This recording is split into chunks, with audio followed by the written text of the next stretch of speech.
What is up, guys? Silver Warrior here, and today I want to discuss if high premium silver bullion is a good investment. So this is a follow up to my video about is generic silver bullion a good investment, and I figured that I would cover each type of silver and go over the pros and cons, simply because of the fact that not everybody I guess knows what they want to invest in. So depending on what type of investor you are, you might want to get more of a certain type and less of another type of silver, if that's the way you want to invest.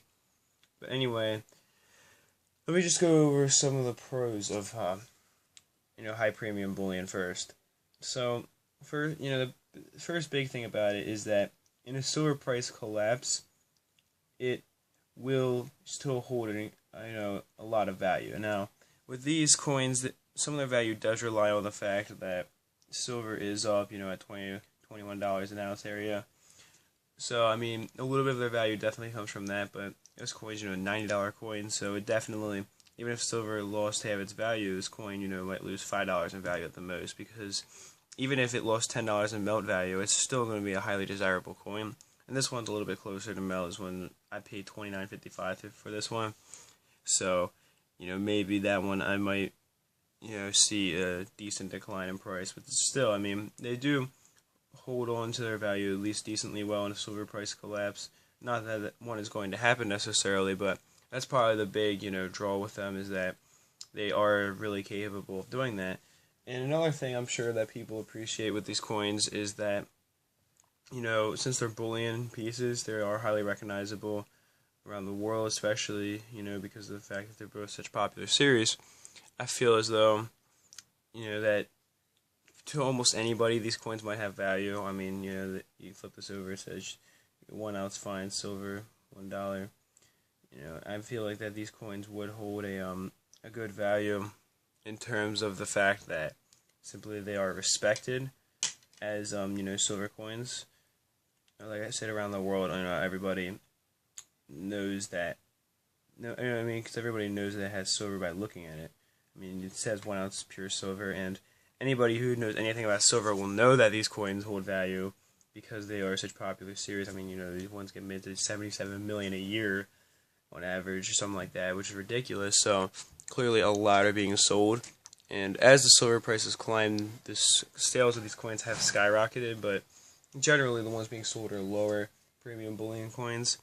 But with the high premium ones, it still applies. I mean, they still are highly recognizable around the world, especially in their respective countries. So, anyway, I feel like that's a few really good things about them. Of course, they have other advantages. Like, for one, they're really good coins for flipping. Over time, they only build more and more value. As, let's say, in the next 5 years, right, this coin could easily be worth a couple $100 as opposed to being worth, like $90 right now. And over the next 10 years, they could even go up potentially like $500 in value. So, if you're patient, they are good coins for flipping. If you're getting the ones that are very uncommon, the ones that are very rare, because it's a really good way to invest when you think about it. It's part of a series that everybody knows. Everybody knows the American Silver Eagle series.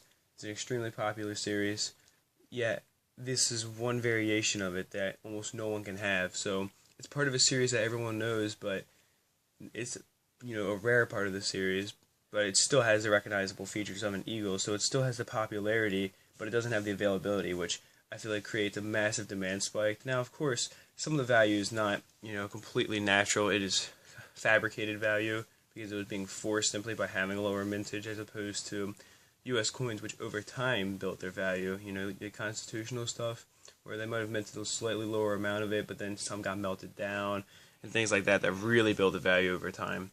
But these coins definitely still have a lot of value over spot, so I feel like that those are very good things for these coins. Now, of course, it's not all, peachy with them. There are some flaws. Like, for one, in an economic collapse with these coins, you're screwed because, if silver is being used as a barter, you're only going to get the equivalent of an ounce of silver from each of these, as a bartering power.